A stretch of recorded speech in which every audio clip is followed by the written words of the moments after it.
তুমি যে ফেসবুকের মাধ্যমে তোমার বইয়ের ছবি হোটেলে গিয়া ঘুরতে গিয়া ফেসবুকে আপলোড দিয়েছ, ও যুবক ভাই তোমার কাছে আমার জিজ্ঞাসা, এই ছবির মধ্যে যদি 1 লক্ষ মানুষ দেখে, 1 লক্ষ মানুষের এক একজনের 2টা চক্ষু হলে 1 লক্ষ মানুষের কয়টা চক্ষু?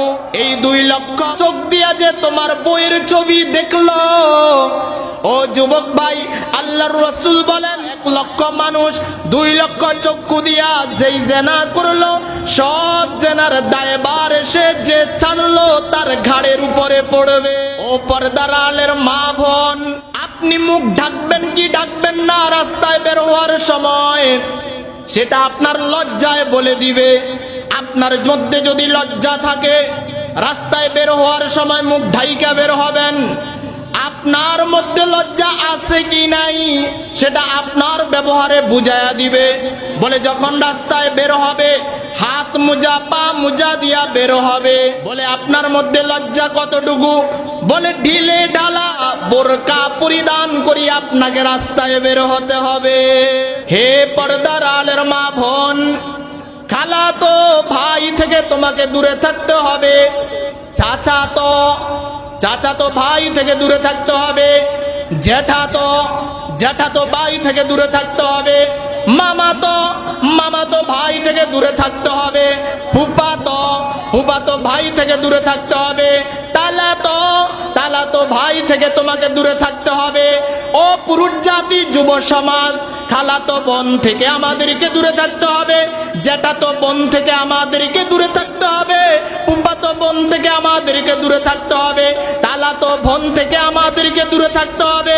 যত ভাই রয়েছে সব নারীরা ভাই থেকে দূরে থাকবে, আর যত বোন রয়েছে সব বোন থেকে যুব সমাজকে আমাদেরকে বিরত থাকতে হবে। ঠিক কি না?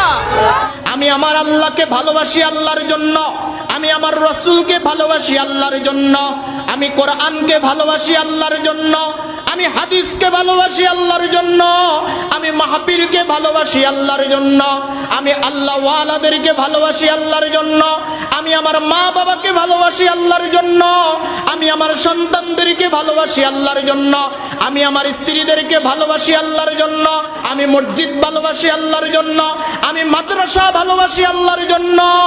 এই আল্লাহর জন্য ভালোবাসা বান্দাকে আল্লাহ পর্যন্ত পৌঁছায়া দেয়। আল্লাহর ভয় মানুষকে আল্লাহ পর্যন্ত পৌঁছায়, আর মাখলুকের ভয় মানুষকে মাখলুক থেকে দূরে সরায়া দেয়। কোন ব্যক্তি আপনার কানে এসে বলল বাসা বাড়ি বাজারে যাইবা না, ওইখানে গোলাগুলি হচ্ছে, তুমি যদি যাও সেখানে তোমাকে পিস্তল ঢুকিয়ে দিতে পারে, তুমি মৃত্যুবরণ করতে পারো। আপনি দেখতেছেন একটা কুকুর, পাগলা কুকুর আপনার দিকে তেড়ে আসতেছে, একটা বিষাক্ত সাপ আপনাকে দংশন করার জন্য অগ্রসর হচ্ছে। এই মাকলুক সাপ এবং কুকুরকে ভয় করার কারণে আল্লাহ পাক রব্বুল আলামিনের হাবিব বললেন তোমাদেরকে মাকলুক থেকে দূরে সরায়া দিল। আর যদি তুমি আল্লাহকে ভয় করো, আল্লাহর ভয় তোমাকে আল্লাহ পর্যন্ত পৌঁছায়া দেয়। আল্লাহর হাবিব বলেন আইনাল মুতাহাব্বুনা বিল্লাহ, কিয়ামতের দিন আল্লাহ তাআলা ডাক দিয়া বলবেন কোথায় তারা যারা আমার জন্য মহব্বত করেছো, আসো আসো, আজকে আমি তোমাদেরকে নিজ জিম্মায় বিনা হিসাবে জান্নাতে ঢুকাইয়া দিব।